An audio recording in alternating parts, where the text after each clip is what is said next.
刀剑无眼，得罪了。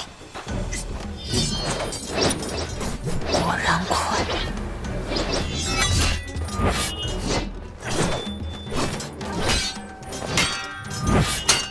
这小姑娘刀不出鞘就开战，这是……他们两个的功夫有无法弥补的差距。阿斐一直不出手，是因为他知道一旦出手，就会暴露这种差距，完全丧失自己的节奏。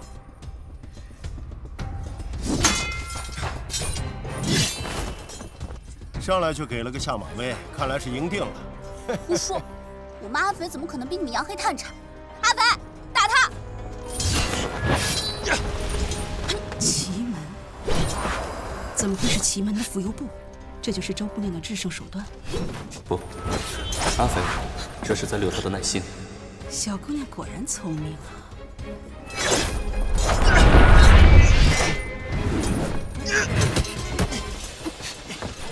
原来他是在试探段燕13刀的深浅，所以故意拖延时间。阿斐又不是陀螺，不可能永远不知疲惫的闪避下去。除非杨锦露出破绽。杨锦性情冲动，又是个武痴，很有可能一时激愤失了水准。他为什么不出手？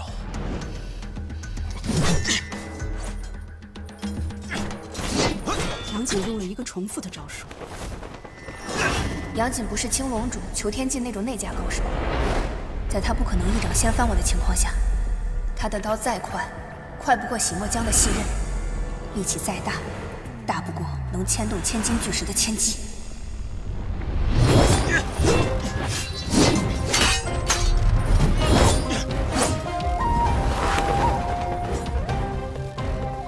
他迟疑了。 快刀是不能迟疑的。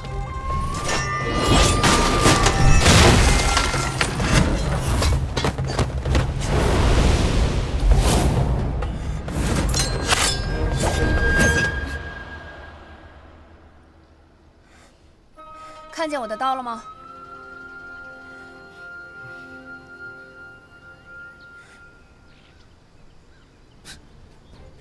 这小丫头。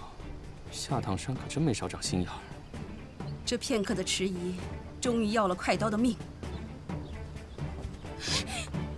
阿肥，可以啊，周女侠，今天真的是让我大开眼界啊。是吗？哎，等等等等，你都输了，你还想干什么？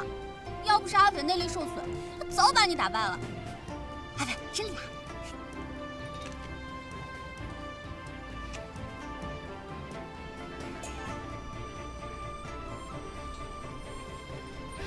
哎，等一下！你不要难道姑娘难道姑娘的叫我了，我姓周，叫周斐。杨锦，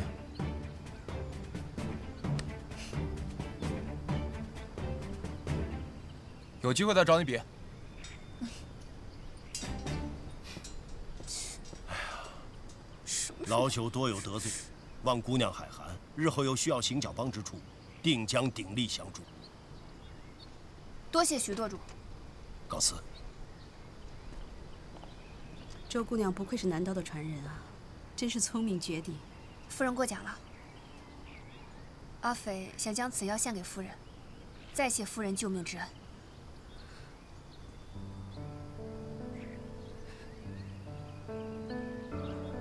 你是为我赢的？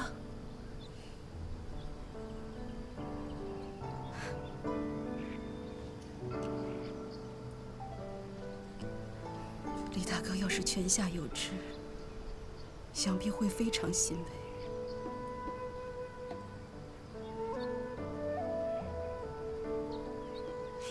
阿肥，你刚可太厉害了！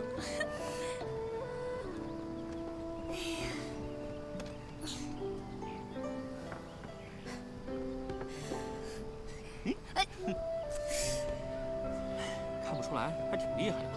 那是。 丫头下次山上经不少。年轻真好。哎，让你偌大三山六水，多少少年人初出茅庐，踌躇满志。让李岩陪着你去。算了。 5年、10年、又有多少能挨过那些污浊纷繁的世道人心呢？姑娘年纪小小，曲子唱得不错。刚刚是我忘了打赏钱，是我的不是。姑娘是？我啊，就是羽衣班一个小弟子。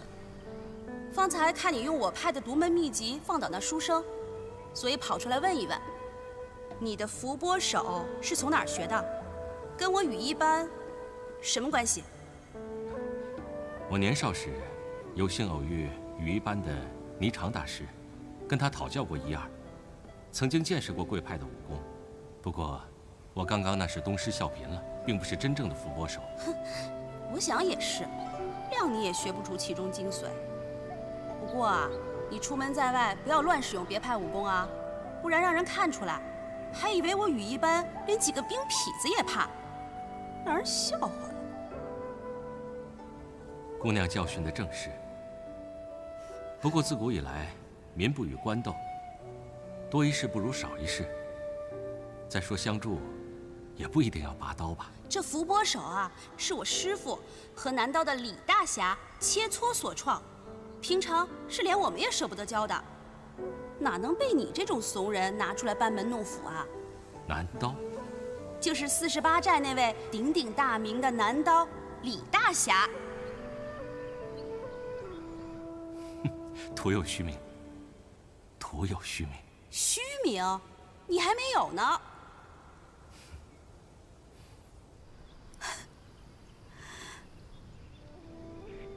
我觉得也是。你刚可太厉害了。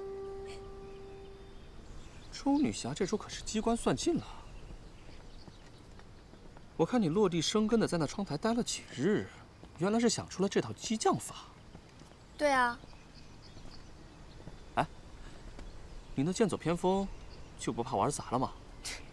砸就砸呗，我又不怕被人笑话，大不了就是丢人现眼。况且我有伤在身，他的刀没破绽，但是人总是有弱点的，我就从他的人下手。变聪明了啊！阿飞姐，可算找到你了！哎，凑什么啊？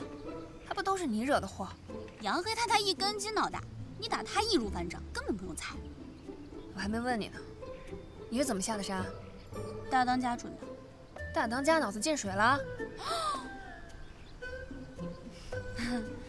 是真的。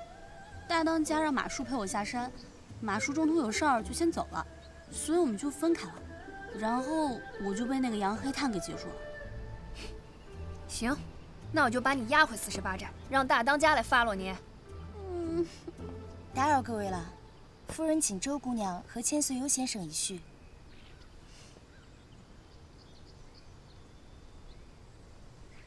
请跟我这边来。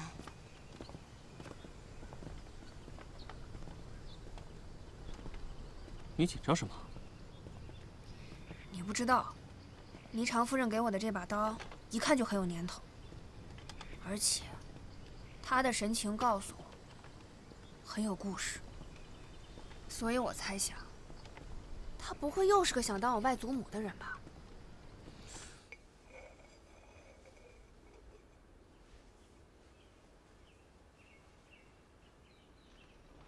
夫人，他们到了。夫人，你先下去吧。是。夫人。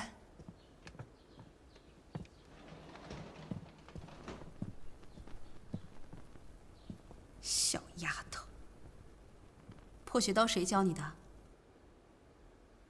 我娘。真好。唉，这李征也算是后继有人了。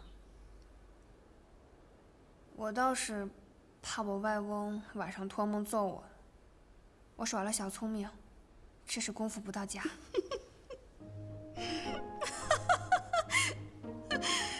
我这一闭上眼啊，我就感觉我看到了李征，永远都是一副不温不火的样子，然后呢，穿着一身洗得发白的旧衣裳，这见到女孩子啊，站在3步之外，永远是毕恭毕敬的说话。我实在想象不到你这么大的一个姑娘叫做外翁。哎呀，不行，我笑死我了。夫人，多谢你借我这把刀。这把刀跟那边墙上挂的佩剑应该是一对儿吧？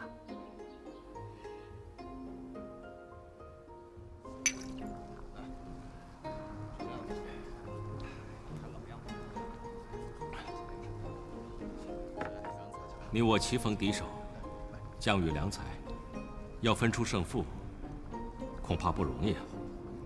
既然我们酒上难分胜负，不如比试一下刀剑如何？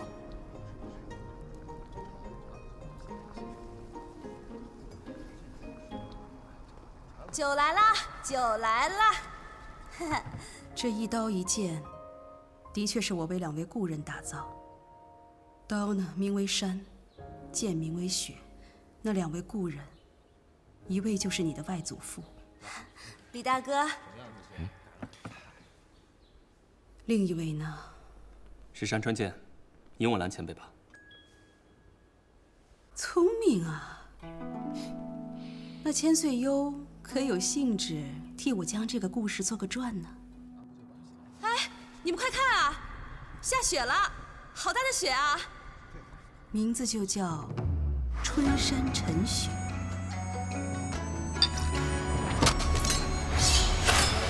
那天冷极了，他俩一见如故，醉笑投意，然后从晴天喝到了雪落。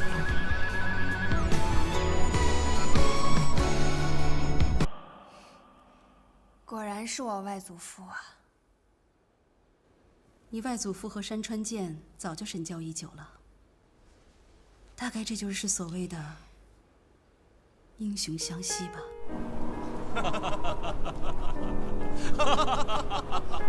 嗨，你们2个打架就打架，为什么要把这么好的刀和剑弄断啊？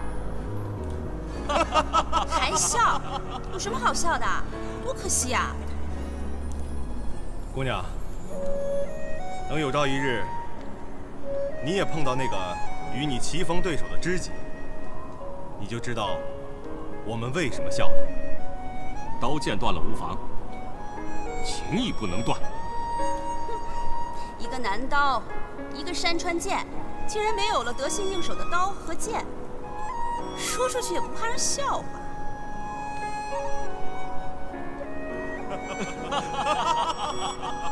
再后来，我就回到了羽衣班，果然找到人，按照你的外祖父和山川剑的旧刀剑打了这一刀一剑，只是来不及送出去了。因为我听说啊，蓬莱某位财大气粗的朋友送给了殷大侠一甲一剑。我一想啊，人家的旷世神兵来比我这把野路子，不知道强哪儿去了，我就别丢人现眼了。我只是没有想到，时隔2年，真是再也见不到了。所以啊，你既然是李大侠的外孙女儿，这把刀你便带走，助你历练吧，不必还我，就当我见了故人的约。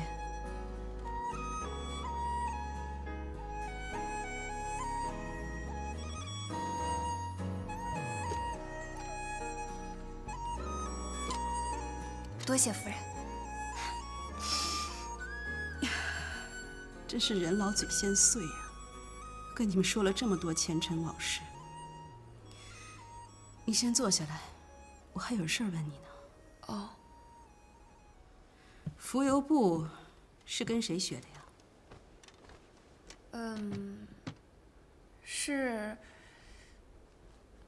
是我们在要离开霍家堡黑牢的时候，遇到了奇门道长，跟他学的。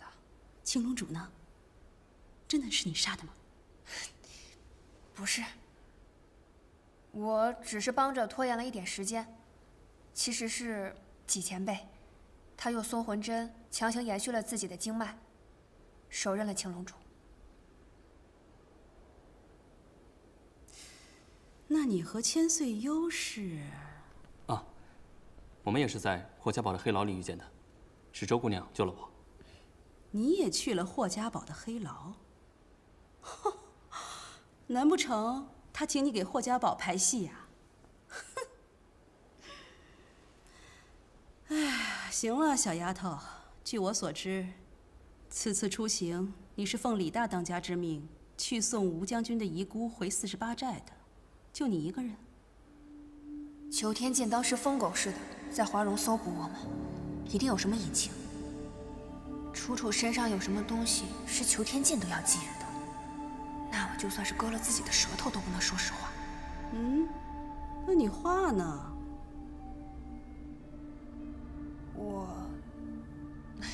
我是因为一些事跟家里人走散了。哎呀，小狒狒，任性啊！到底是因为什么？就是因为在路上，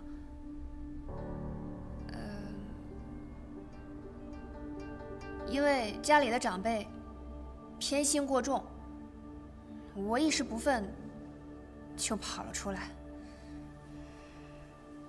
就误撞见了楚楚。他是追着我跑出来的。后来我在路上又遇到了马贼抢劫路人，我一时热血上头，我就多管了闲事，然后又一路追，就追到了霍家堡的黑牢里。按理说这不应该啊，长辈不都会更疼爱女孩子多一些吗？我告诉你啊，我像你这么大的时候，我就简直不知道什么叫委屈。周姑娘怎么能跟夫人相比啊？她是寨子里长大的。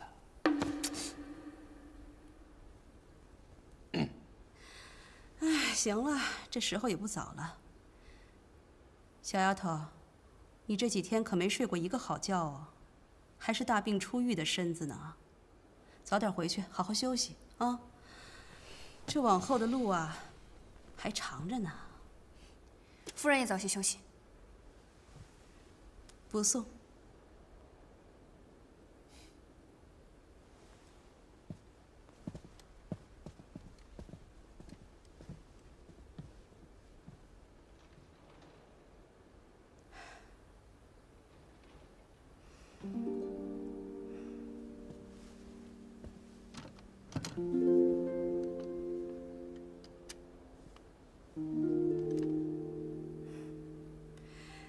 殷大哥，如今这48寨真的如李大哥所愿，养出了一个漂亮水灵的小女儿，性情也不柔弱，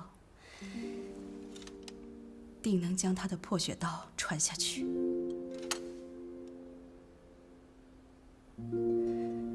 只是不知道那个孩子怎么样了。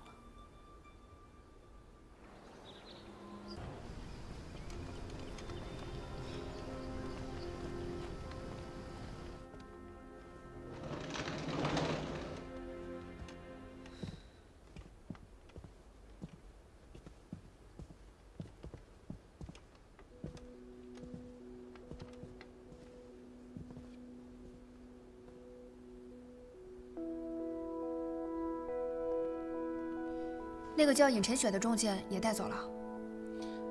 别看了，都走了。这是羽一般的老把戏了。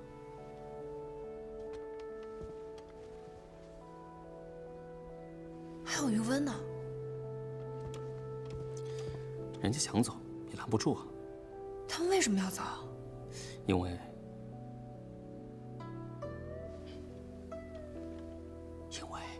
天机不可泄露。你胡说什么？你谋杀你亲那个欺负亲哥啊？你是谁亲哥啊？您是我亲哥。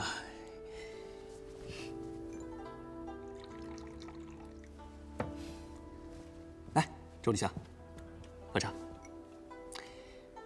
这羽一般跟你们48寨里的明风楼一样，10多年前江湖齐名，不辞而别是他们的江湖规矩。原来是这样。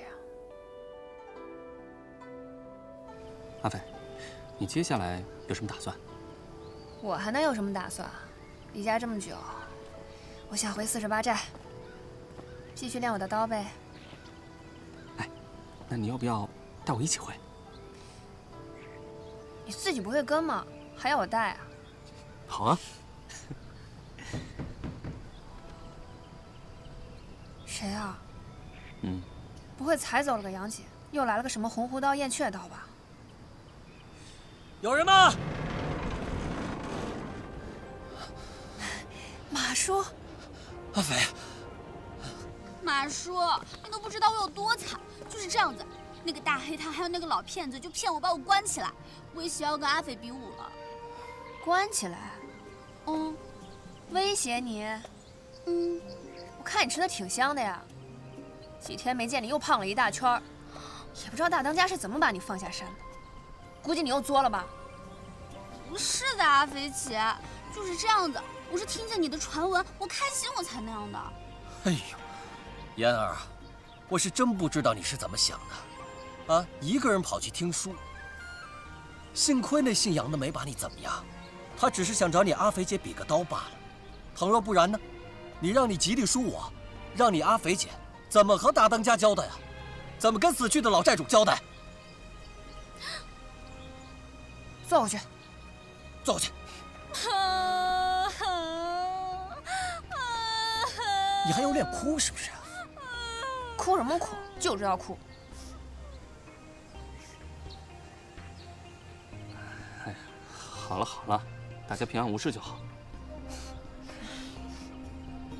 阿飞，这位公子是拐走姑父的那个。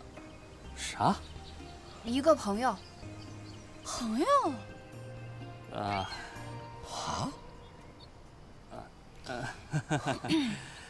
嗨，之前确实给甘棠宫送过一个故人的信，但也不至于是拐走吧。后来在霍家堡的黑牢里遇见了阿斐，其后便一直同行了。对。哦。那个胜儿呢？李胜他刚跟我们下山的时候就走散了，现在我也没有他的消息。哎，我说你们怎么没有一个人省心的呢？啊！哎，行了啊，回来一个是一个。我跟你们说啊，谁也不许再乱跑了。我现在我就收拾东西啊，即刻启程。好。啊！